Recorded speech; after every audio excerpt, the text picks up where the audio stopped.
Hello, my name is James Dixon, and today I have with me Alyssa Luck and Mira Suresh. Together we comprise a company known as JAM Consulting. This semester we were tasked by Delta Dental to make a final recommendation in terms of vertical integration, a strategy that they have been considering.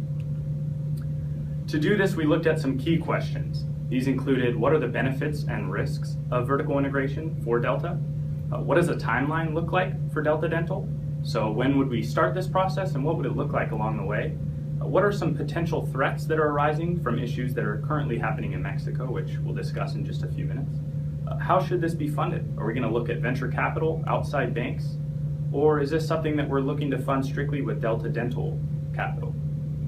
Next, we'll look at how we would approach our network dentists that currently offer Delta Dental insurance that may take a look at this and believe that it's some form of competition that may come to arise. And how are we going to approach those dentists? Next, and finally, we'll take a look at legal issues, both state and federal issues. Hi, I'm Mira, and I'm going to be discussing the competitors of Delta Dental. So, MetLife is one of the competitors, and they are a global insurance provider. They are Delta's main competition. They provide a variety of services, including annuities, as well as homeowners insurance, auto insurance, life insurance, as well as medical, pharmaceutical, and dental insurance. They have a variety of consumers appealing to retail, corporate, volunteer and workers' benefits, and they are present in 5 different continents. Founded in the mid-1800s, through the years of experience and resources, it's no surprise that they are the market leader. The next competitor is Aetna. They are a diversified healthcare benefit company, and their services include medical, pharmacy, and dental plans, as well as Medicaid healthcare management services and health IT services. Now, what's unique about Aetna is that they have also implemented a vertical integration process. However, it is very different from Delta Dental. Delta is an insurance company wanting to vertically integrate with dental practices that provide dental services. Now, what Aetna has done is integrated with Coventry, which is another healthcare provider. However, they provide a different range of insurances, and they dip their hands into a different pool of target markets.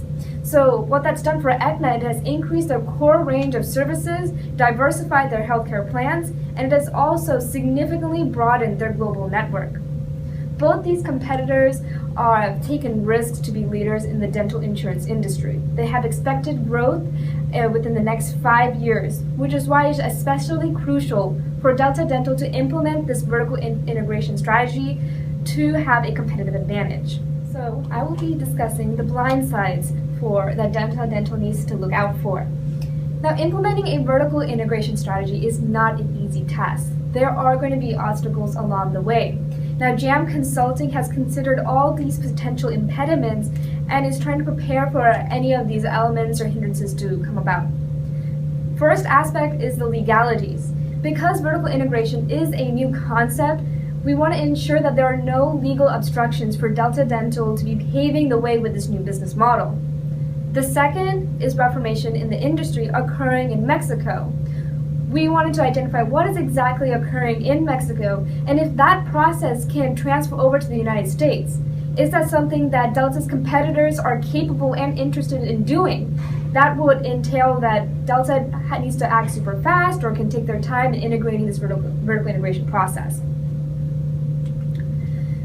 So, when looking into the legalities, we considered both federal and state laws. And under federal, we looked at the U.S. antitrust laws. And these laws regulate the conduct and organization of business corporations, specifically pertaining to mergers and acquisitions. This law was implemented to instill fair competition and to also benefit consumers. Under this overarching law, there are 3 acts: the Sherman Act, Clayton Act, and FTC Act. These acts started popping up in order to redress any gap issue problems that were occurring in the previous acts. In summary, these acts state that any merger or acquisition that became a monopoly was illegal, and it also empowered the FTC to prevent any merger or acquisition that had the potential to become a monopoly. So this was stated because if these companies became a monopoly, it could potentially eliminate the competition, and that would be, of course, an unfair competition, and it will also limit the choices that consumers have in the variety of products and services. Now, in state laws, we had to do a lot of research regarding this. Each state have different litigations regarding who can own or who can be a proprietor of a dental practice. There are two rules that apply to all states. First, nonprofit and professional corporations can be proprietors of dental practices. Now, professional corporations are very different from regular corporations. All members in a professional corporation needs to be licensed in that profession. Now, what that means is, for example, to own a dental practice, the professional corporation's members all need to be licensed in dentistry to own the dental practice. The second rule is that any member that does not have a license in dentistry may not affect the clinical judgment of a dentist. So, for example, if a nonprofit organization were to acquire a dental practice, they cannot affect or influence the clinical judgment of a dentist on what kind of care the patient receives. These laws were stated such that the patient received the best care and is not profit motivated. Now, after doing a lot of research on the states, we grouped all the states that have similar laws, and we came up with 4 groups. There are 8 states that allow for corporate ownership of dental practices, and this is not, it can be any corporation. This second group are 2 states allow for or don't have any relevant statutes regarding the proprietorship of dental practices. 2 states have very unclear laws about who can own or who cannot own dental practices. And the last group pertains to all the remaining states, whereby only licensed dentists and licensed hygienists are able to own dental practices. Delta is a registered nonprofit, under which it is a not-for-profit. There are 39 sectors that are nonprofit, and a few sectors are for-profit. That is an amazing combination that gives a lot of competitive advantage compared to Delta's competitors. Delta's competitors are both completely for-profit. So, thus, our recommendation for Delta Dental is to empower the sectors according to the state statutes.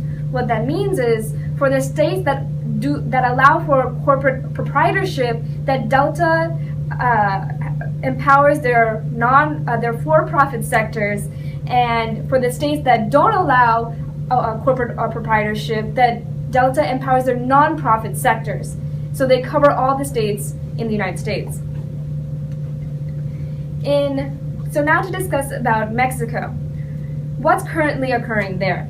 Well, a few entrepreneurs have gathered different dentists and have combined them to become a mega practice. On top of which now they are providing their own insurance, which is essentially vertical integration. Now what we want to find out is if this vertical integration process can occur in the United States, and how are we going to address that. So in the United States, the statutes prevent entrepreneurs from vertically integrating. At least that's the case for most of the states. So this is very unlike Mexico.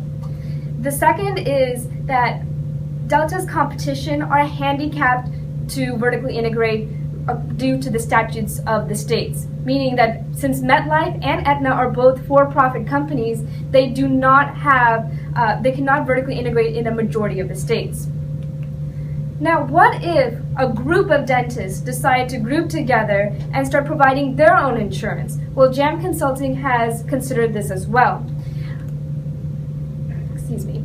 And because this U.S. state laws prevent anyone that does not have a license to issue insurance, they are prohibited from issuing insurance. Now, the requirements to issue insurance are that first, you need to pass a very advanced exam. Second, there are extensive pre-exam course trainings, which means there's a bunch of classes that takes years to prepare for.